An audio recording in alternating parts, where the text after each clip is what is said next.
African faith-based actors and health leaders are pushing for the adoption of locally led health solutions to boost critical health sector that is struggling following the withdrawal of donor funding. To attain that, the actors noted that African countries ought to invest in local pharmaceutical drug manufacturing, actively engage in technological transfers, onboarding of private sectors to inject the much-needed capital, and governments to increase funds meant for the health sector.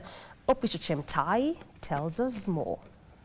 The health funding cut by global donors, mainly the United States, that supported critical areas such as HIV, tuberculosis, malaria, among others, has left many African countries vulnerable and exposed. But with the donor fatigue, those have been seriously affected to a point where now we are beginning to see resurgence of malaria. There is a resurgence of HIV/AIDS. As an American, where I have the solutions for what works across Africa, I don't. It is the job of the health leaders and the religious leaders in Africa to solve the problems. To bridge the gap, faith-based actors and health leaders drawn across Africa gathered in Nairobi with an agenda of seeking sustainable, locally led health solutions for governments to adopt and implement. Church health facilities to start some income generation activities. And now we had a seed fund to give them, and that seed fund was a merry-go-round. It meant that if they borrowed from the secretariat, when they give it back, we would give it to another facility. In Tanzania, we have taken an approach which we call market-based approach, whereby the facilities will concentrate on the area of the demand driven, but also introduce medical projects. We are involving companies, and it's very, very important. Most of them are ready to do it, but they had thought it was a responsibility of other people. Now, arising from the funding, we believe that the locally led solutions it's imperative for sustainability. The sector players were keen to challenge African governments to shun over-dependence on financial aid from donors. We cannot continue with business as usual.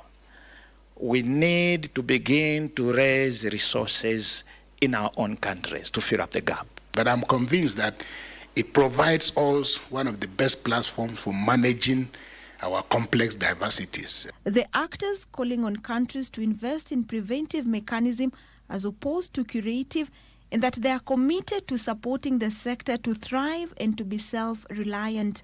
To have a business on that, not for profit, but also to have a quality drugs. Because people are trusting us, and we have also to make sure that we are really doing that. Consider calling the faith-based to the table.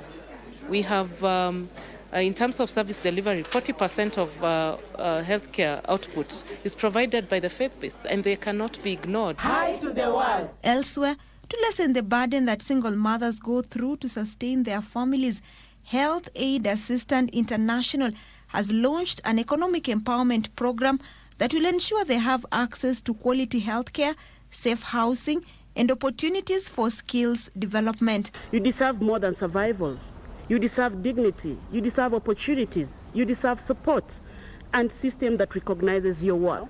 We have 17 constituencies. Each constituency has a coordinator, and we're looking at 100 single mothers in each constituency, meaning we'll have 1,700 mothers who are single in Nairobi.